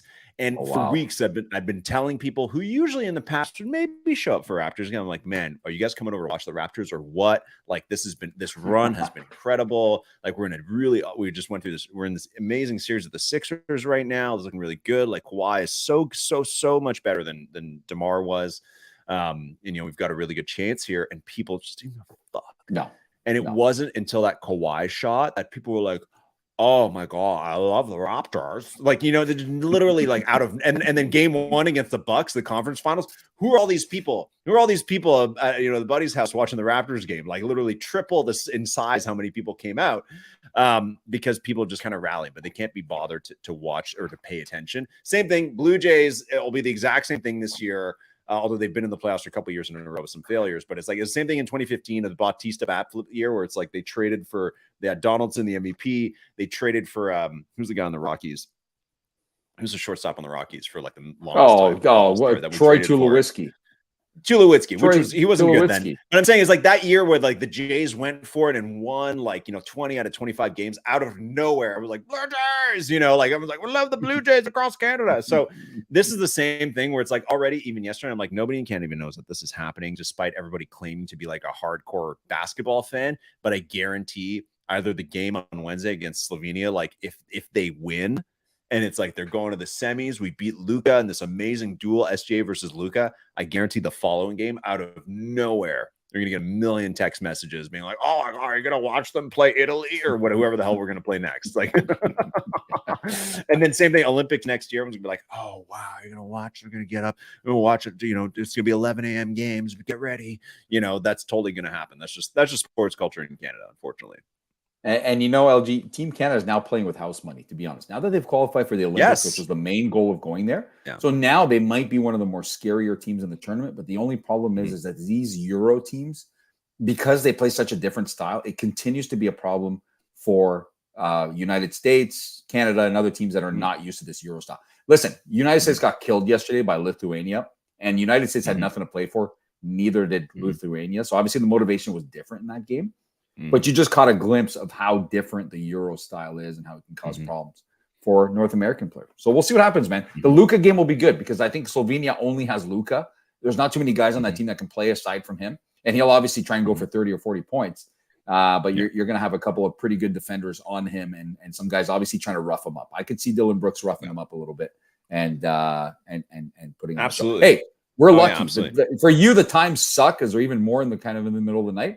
But almost all the Team Canada games have been at 9:30 a.m. my time, which is great. That's and the so recent ones. The last couple ones. The first That's two, right. like the one against Lebanon, was 2 a.m. for me. But this one is 6:30 in the morning. So it's not a bad way. Yeah. Wake up a little. Wake up and pour coffee. It's and not too bad. That's right. Is it? Yeah, whatever. It's fine. It works. Phil, quick update. Josh Primo. He was seen playing in a scrimmage the other day. With a few other players like Kevin Herter and Cade Cunningham and stuff, and Kevin Looney. So he is trying to make a comeback to the NBA, supposedly. So he is working with other NBA Deshaun guys. Watson and guys like that are back, and he was like assaulting like 40 women, right? So I could see that being a young guy's mistake. Obviously, we don't condone it, but I'm just saying, like, you know what, made a mistake. I don't think it's career ending. Worse crimes have been forgiven for athletes to come back. Like you ever want an example of that? It's like literally Michael Vick like murdered and tortured dogs in his basement for years, and then came back, and everybody's like, he's so freaking good. Wow, like it's just like that. If that, like, listen, I'm sorry, it's immoral, but that's sports. So long as they go away for a long enough time, and then you can still be a come hero. back, and they're nice, then it's fine. And once that's the beauty and the problem with sports is like the only thing that matters is winning. Tiger is a good example. Tiger never committed crimes, but he had a pretty horrific scandal. But it's like he came back and won, and that's the only thing people ever cared about. Nobody talks about the scandal. So nobody cares. No, you really don't talk about, like, it's a funny joke, but at the end of the day, everyone's like, man, too bad. You think Tiger's got one more in him one day? Like, that's mainly what people still say now for some reason. Even you wonder that for sure. Even you would love for Tiger to win one more. He won't, but you would love if he did. Got that one at the Masters there a few years ago. So that was it. I think he's done. So I wish, man. It's such a big Tiger. Yeah. He's old now. He's old now too, right? He's pretty old. So it's not. Did I ever tell you my story of Tiger, his very first tournament back from the scandal, and how I was there? And I have not been to too many. I have almost when you lived in the States in Ohio. I've only been to 2 Yeah. PGA events in my life, and that was one of Wow. them. It was at the Memorial in Yeah. in Hilliard, Ohio, which is where I lived. It's just outside of Columbus, just a suburb of Columbus.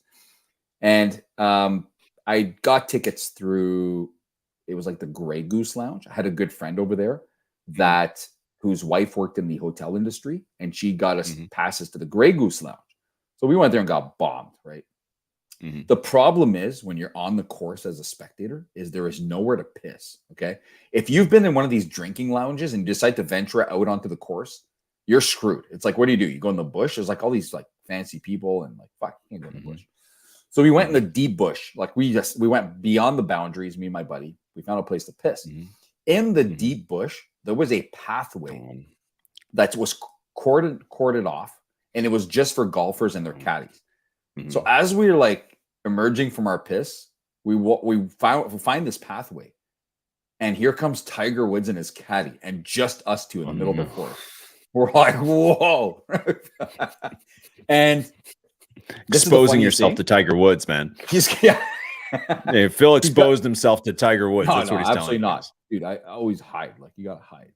But no, he didn't see anything. He had a little bag in his hand, and he was eating Lucky Charms. I'm not even joking. Like, you cannot make this stuff up. Like, that was like his secret snack away from the cameras, because there's no cameras back there. He was eating a bag of Lucky Charms. And we're like, hey, Tiger. He's just like, hey, guys. And they confiscate your phones at that tournament. Because it was Tiger's first tournament back, they actually made people believe that they could confiscate your phones on the way in and like give them back to you after. But nobody listened. All these people hid their phones in like their crotches and stuff so they could still get in. Because I remember the cameras on every putt for Tiger were insane. But that's my claim to fame with Tiger, is I saw him once in my lifetime. Even though one of his greatest shots in history of golf was in Toronto at the PGA, at the Canadian Open, ages ago, in the darkness, over the water, almost in the hole. The only time I ever saw him in my life was while taking a piss in the like secret bush, and he was just having a moment with his caddy, walking to the next hole, eating Lucky Charms. And we bothered. He definitely remembers that. He's probably like, I was trying to eat some Lucky Charms. These two guys with their dicks in their hands, just staring at me, yelling about it. Good thing we didn't shake his hand. What are they? Because that story would fly. Pop quiz. How many majors wins does Tiger have? Can you know off the top of your head? Do you know the number? Is it 19? 20? Look it up. It's 15. It's only 15. 15. It's 15. Okay. I actually didn't know that, but I knew it was in double digits, and I knew it was approaching 20.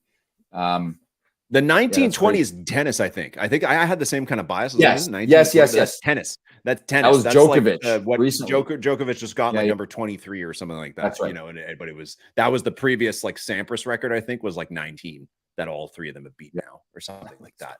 And that Serena eclipsed like a long time ago. So and then that's the only. And then what's the other thing I wanted to? No, I don't have any other trivia, but yeah, pretty awesome. Great story. Thanks for that. What about? Well, I have a question for you. What about? I don't know how much you follow this or not, and I don't know how much you follow college football, but I'm sure you heard about Coach Prime on the weekend. No, tell me about it. No. Okay. So Deion Sanders, Neon Deion, one of the most electric NFL players ever, who was a two-sport athlete and also played on offense and defense, which is unheard of anywhere. Okay. Coach Prime has been making his way up the ranks of coaching for the last whatever years. He was the first coach to ever coach in like the second division of college football last couple of years and draw 5-star athletes that had offers from the top schools in the entire world. Why? Because they wanted to go play for him. So good about him. They wanted to go play for him. I don't know. It's the hype around him and what he would promise these kids. A lot of them were like, well, listen, they're probably getting paid on the side too. I'm sure there was something there. But they were willing to forego playing for the Ohio States, the Clemsons, the Florida States, all of that to go play for Jacksonville State. Is that what the hell they're called? I don't know. His team anyways, the last whatever years. Now, at some point last year, Neon Deion, who now goes by Coach Prime. Okay, it doesn't go by Prime Time. Doesn't go by Neon Deion. It goes by Prime now. Coach Prime. At some point, like, he's a circus act on the sidelines too. Like, he comes out in cowboy outfits. He'd come out on rolling things when he like had his leg almost amputated. That was a story last year. Okay. Rolling himself around the field. He's just an electric coach, but you didn't hear too much about it when he was in, you know, in the lower division. Now, he accepted a job, despite offers from all over the place. He accepted a job with the Colorado Buffaloes, one of the worst teams you could ever see in the Pac-12 conference. They were always the bottom of the Pac-12 conference. They had one win last year. In college football, despite playing all these shitty programs, they had one win. It's a dead program. So when he accepted the job, he basically kicked out every single player that was already on that team and said, "You're not playing for me. Transfer to somewhere else," and brought his entire team from, is it Jackson State? Jackson State is what they're called. Yeah, not Jacksonville State, Jackson State. Brought his entire team with all these 5-star recruits from Jackson State to Colorado. So all summer we had to hear about this. The spring game, which had a previous record of like 15,000 people attending, had like 80,000 people at the spring game this year. God. Okay. Like the hype was there, but every single expert picked this team to not win more than 3 games all year. They said they would still be bottom of the barrel. You can't just come into a Power 5 conference and be successful just like that. Doesn't matter what coach or players you bring. It doesn't work like that. You can't just show up. Yeah. You can't just show up and be good. Yeah. There's too much to it with a football team to just show up with guys and be like, "Hey, we're here." Yeah. Okay. But the entire summer, Dion kept saying, "We're coming. You're going to be in for a surprise. You're all screwed when we get there. We're coming. We don't give a shit about what you say. Okay. Keep talking shit. We're coming." So game 1 was on Saturday, and game 1 was the Colorado Buffaloes against the Texas Christian Horned Frogs, who were in the national championship game last year. Okay. They lost the championship game last year. So they're the number 2 team in the country last year. They're ranked again this year. They lost a lot of players. Very good program. The spread was like 20 or something like that for TCU. So, you know, all right, let's all tune in and see what this team can do. Maybe they can cover the spread. Maybe they can be half decent. Well, does the team not go in there and beat the living breaks off of TCU? Not in the blowout sense, but in every sense of the way. They looked like a team that belongs and ended up beating them 45-42. The game ended on a huge stop and all that. It was on the road.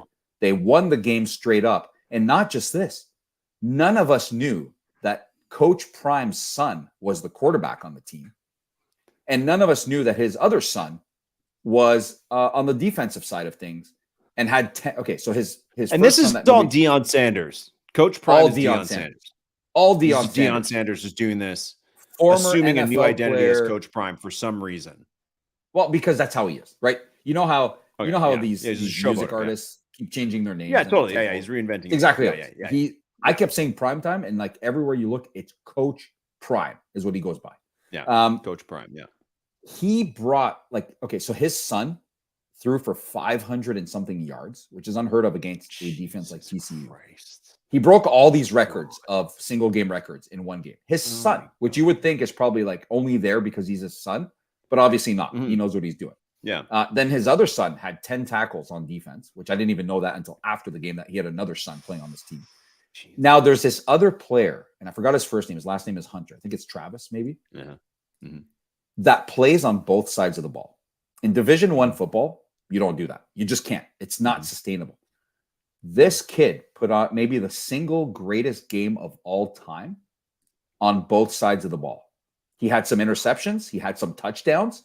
He played over 100 snaps. The average snap for a player per game is like 40, like 40, 45, 50 max. He played over 100 snaps. Okay. Yeah. So he's got these kinds of players on his teams that are like mega stars. And he just coaches differently. Everyone's saying he's an unbelievable coach.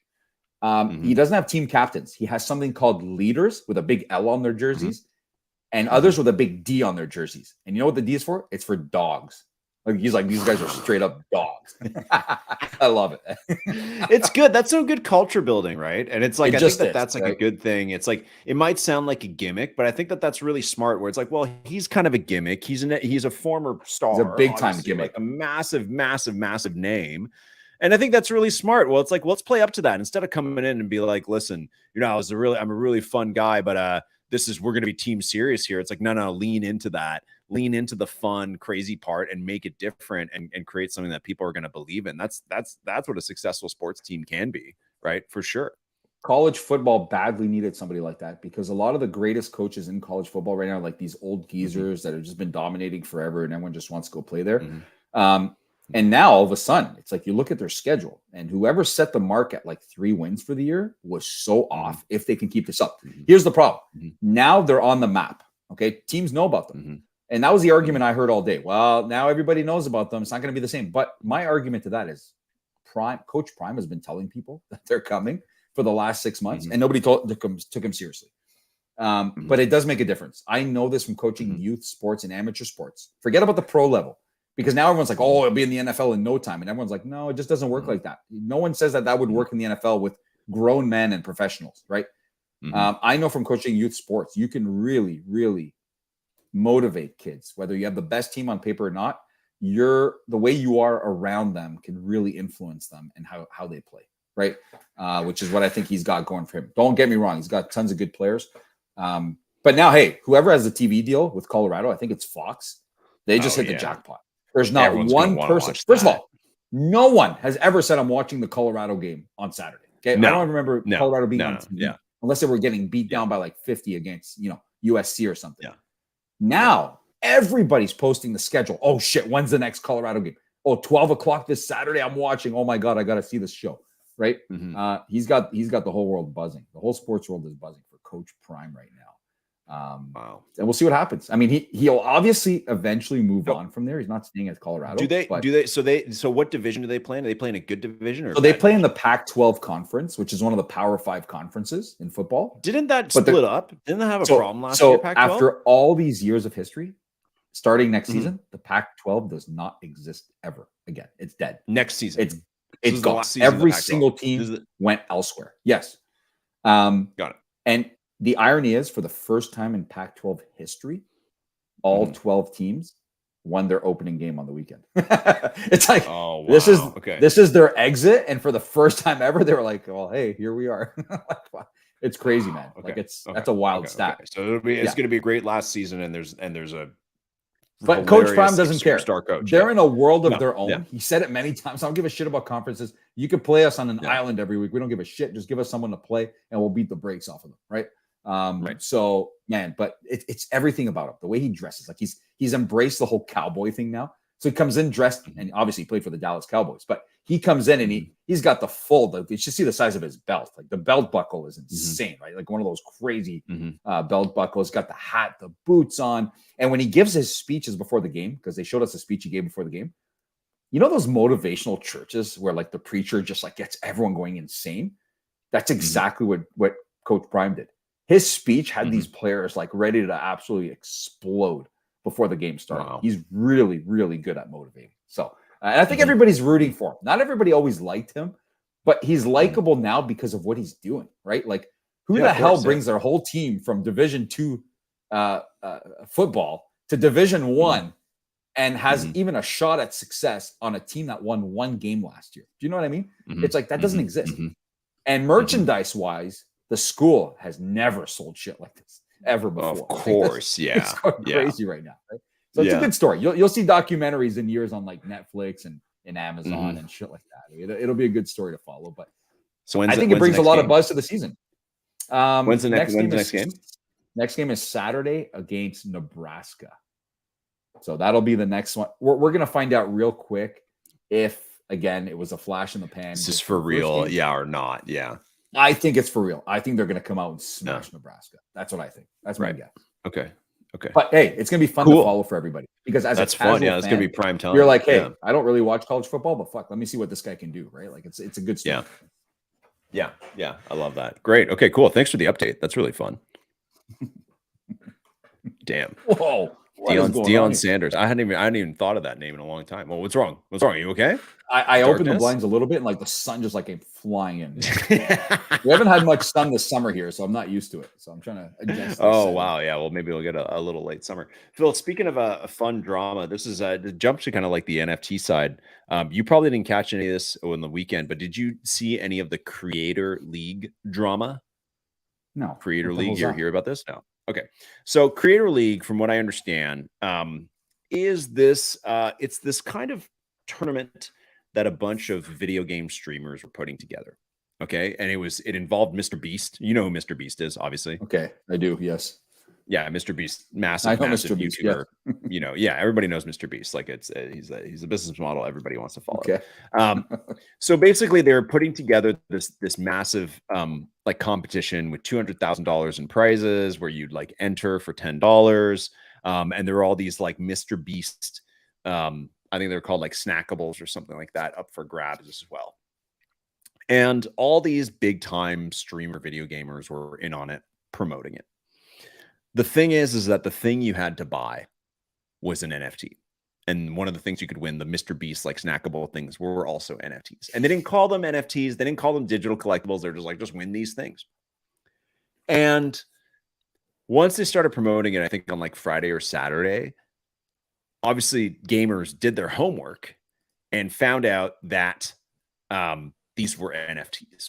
And as you know, for gamers, NFTs are like a buzzkill. Like they hate NFTs cancer, blindly. They Yeah. even though, and again, there's so many arguments for NFTs for them, where it's like anybody who plays video games, they spend hundreds, thousands of dollars buying skins for Counter-Strike, for everybody. There's all these in-game items that you can buy that only ever live in that game.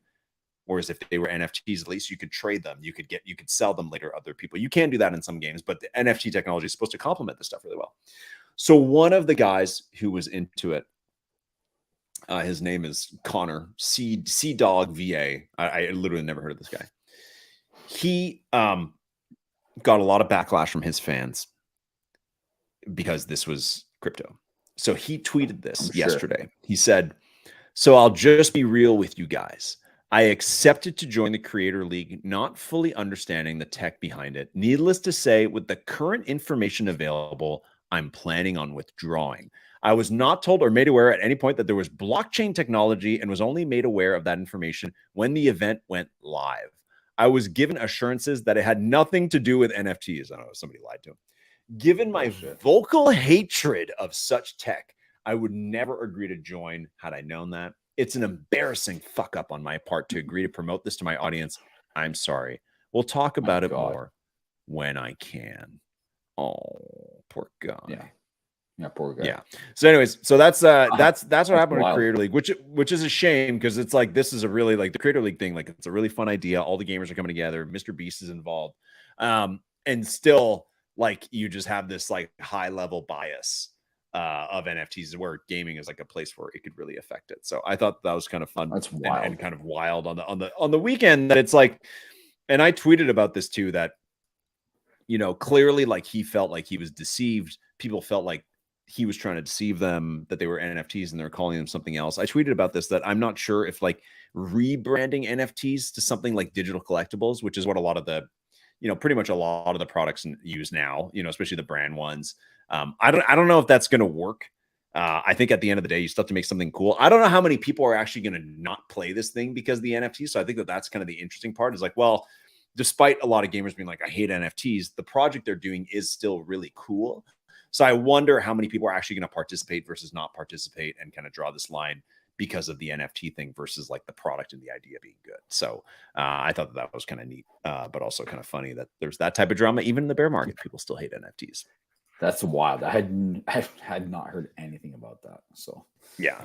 Crazy. What do you think of what do you think? It's sports season, Phil. Did you we have the partnership with All Day. We put out some content about dynamic moments. What do you think of that? Because we had a good time last year talking about the redemption moments on Top Shot. This year for All Day, basically, like, you get the moment of the player, and it evolves based on like how many touchdowns and yards and how they perform during the season. So it evolves, it adds highlights. Do you like that? What's your vibe on that? I do. I just don't think I do like it, because I think it's kind of, you play the fantasy guessing game on players, and it's kind of like you're investing in players, not hoping their value goes up and down over the years, but you're hoping that they have a great season, which is different, right?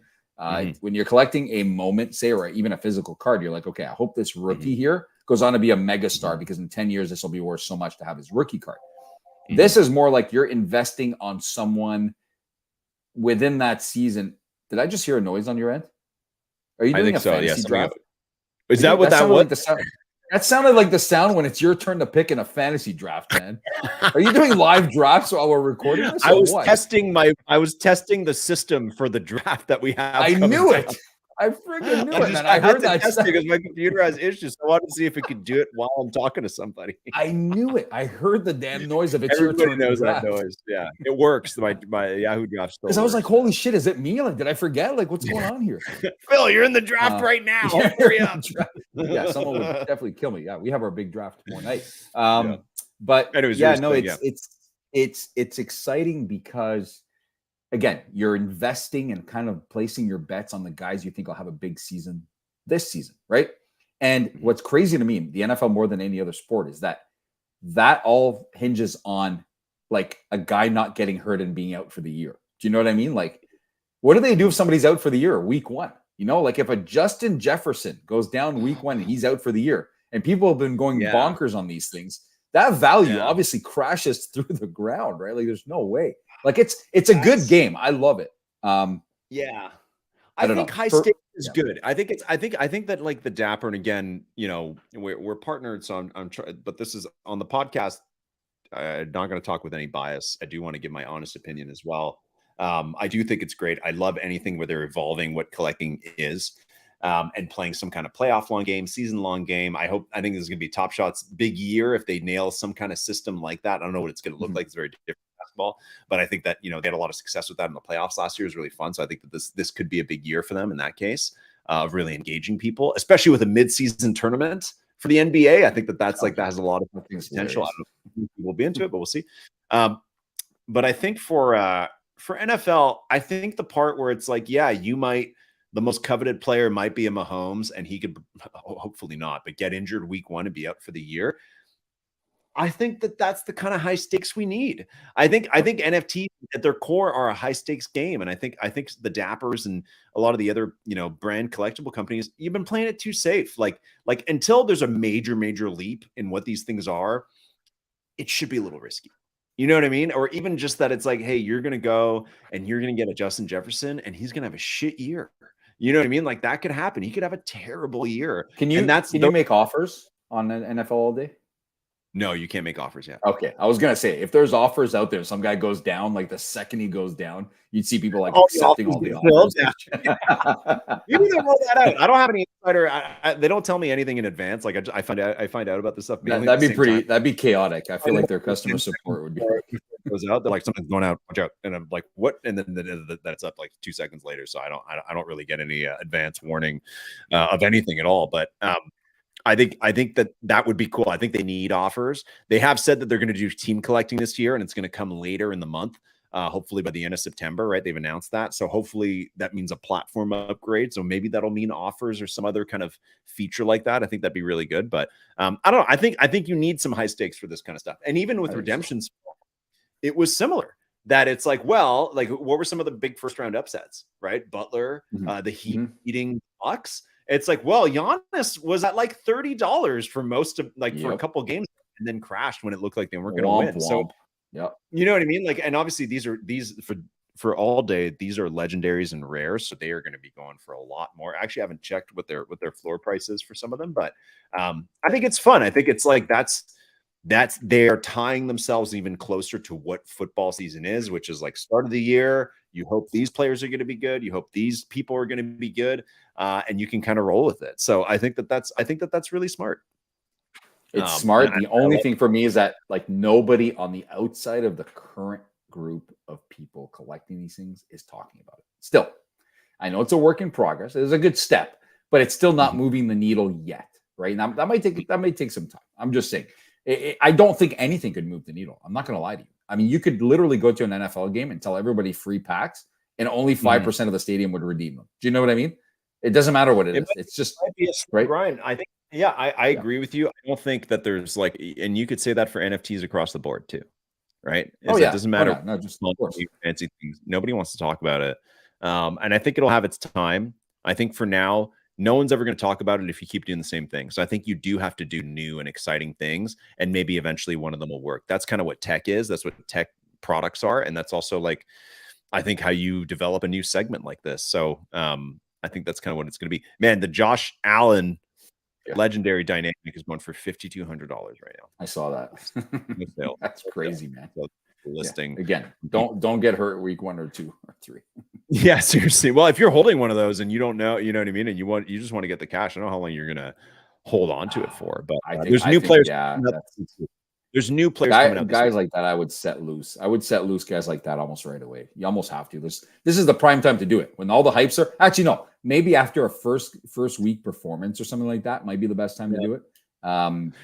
Just like in fantasy when you're trading and stuff. Yeah. So it's hard to balance that between like the start of the season. There's a lot of hype versus like later. Like I think that there'll definitely be some guys who climb. Someone like a Jordan Love is a really good example. It's like, well, what kind of year is he going to have? Right? Like you don't really know. So maybe he's overpriced, maybe he's underpriced. He's going for $3 more than Lamar Jackson right now. That's right. That's crazy. One of those I don't know. I'm not gonna say it's not gonna look like that in 2 months from now. You know what I mean? Like it's definitely it's like you've got like Garrett Wilson, Jordan Love, Lamar Jackson for the rares, like all kind of lined up. So that's interesting. Also, more players coming out this week, so we'll see how that affects. That's fun, but I love that's a lot of fun. I'll say that. Yeah, they're making it fun. They're really tying like, hey, which players do you want to pick up with the experience of the start of the football season, which for a lot of people is fantasy. So it's for a lot of people it's speculative and thinking about the season. So we'll see what it is. Do you have a process or anything you get ready for the first weekend NFL season? Is there like a thing you do? Ritual, tradition? Just make sure your schedule's clear on Sunday. That's it. Like honestly, like my kids are not small anymore, but like dance class, like all that stuff has to be taken care of ahead of time. Whenever you get the word, hey, we need to go grocery shopping. Okay, get up at 8 a.m. We got to go at 8 a.m. Like things like that. Yeah, exactly. Oh yeah, grass needs to be cut. Okay, cool. I'll be out there at 8:30. Perfect. Like all that needs to be taken care of. Right. The Sunday needs to be kept clear, especially the first one. It's easier to keep NFL Sundays clear as you go through the winter or later in the year because it's like the less nice it is outside, it's easier to have an excuse to stay in on a Sunday, right? And you don't feel as guilty doing it. But now it's like September is still booming, man. Like, man, you still get some really nice weather finally. People have birthdays and picnics and all that. So you got to come up with anything. It's a struggle to make it happen. But I'm excited, man. I mean, it's always an exciting time of the year for sure. And it all starts on Thursday with the first game of the year, right? And I even have it's at 10 a.m. for me on Sundays. Yeah, that's weird. When I went to the West Coast, when I went to California, that was the weirdest thing for me is like the times of the games. And even when we went to Portugal last summer and I was like following sports, I'm like, what the hell is going on here? Hold on a second. The games are like in the middle of the night for us. Like it's nuts, man. So I didn't like it. I like my Eastern time zone. I didn't tell you this. I finally got cable. I haven't had cable in like 20 years. Wow. So I have cable.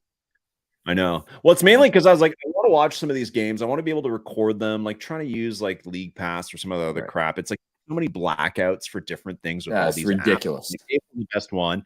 And it's like, I want to watch more like Raptors games, but they're on at 4:00 for me, which is really hard. But at least I can either record them or I can just sit in front of the TV with the laptop and start watching, some of the game or something like that. But it's been really hard to try and either pirate or use some of these different subscription services. Like subscription services kind of suck.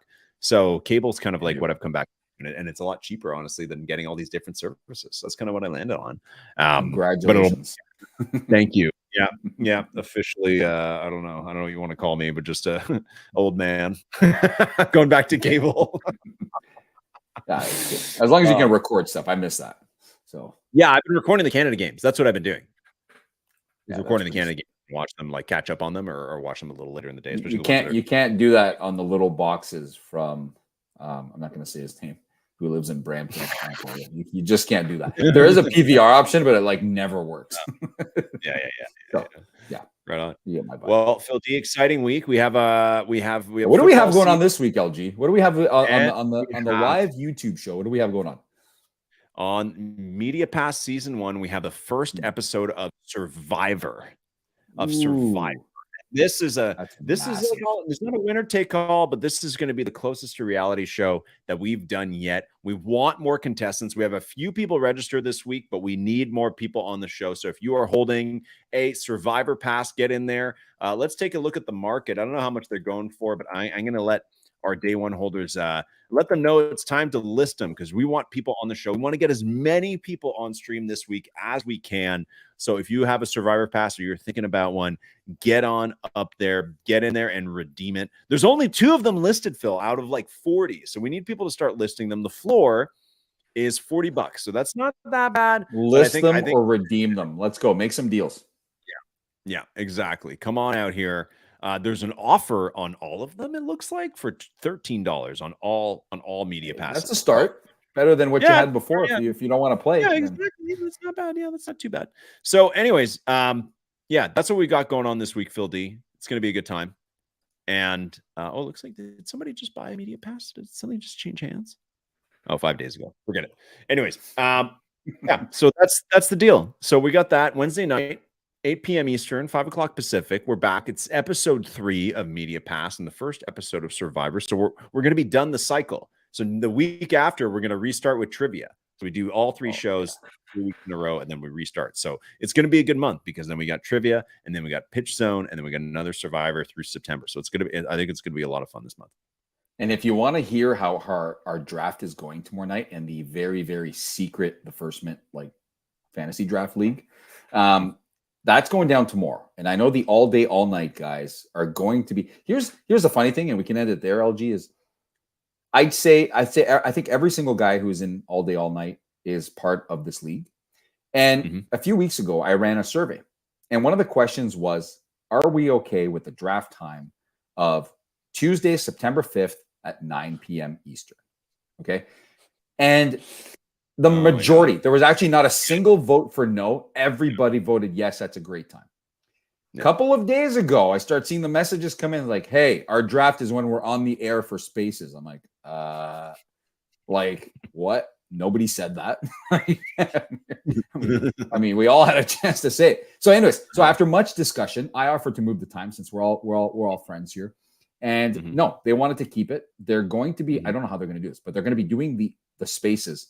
And every single one of them is in the league. So they're going to have to pay attention. And they're going to be drafting during the Spaces. And it's a pretty high stakes league. It's not your usual, hey, $20 everybody. This is it's not high stakes, but it's a pretty high stakes league. There's 12 players. And these guys think that they can host the Spaces while I guarantee you it goes wrong at some point for one of these guys. And I'm going to be excited to tune into that. So.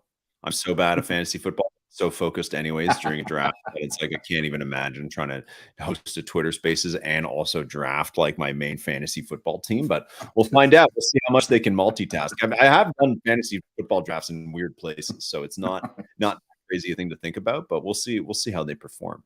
What spot are you in? Phil? Where are you performing? Where are you performing? Am I in the 4th spot or the 3rd? I don't know. I third spot. Okay. 4th? Okay. 3rd? I don't know what the hell I picked. What was our final thing? I think I was 3rd.